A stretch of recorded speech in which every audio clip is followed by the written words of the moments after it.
написал и родителям, что наши дети в спорте.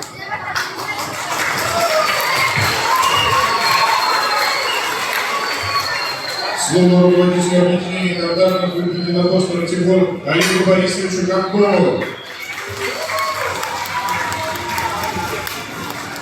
Сегодня у нас день пограничный.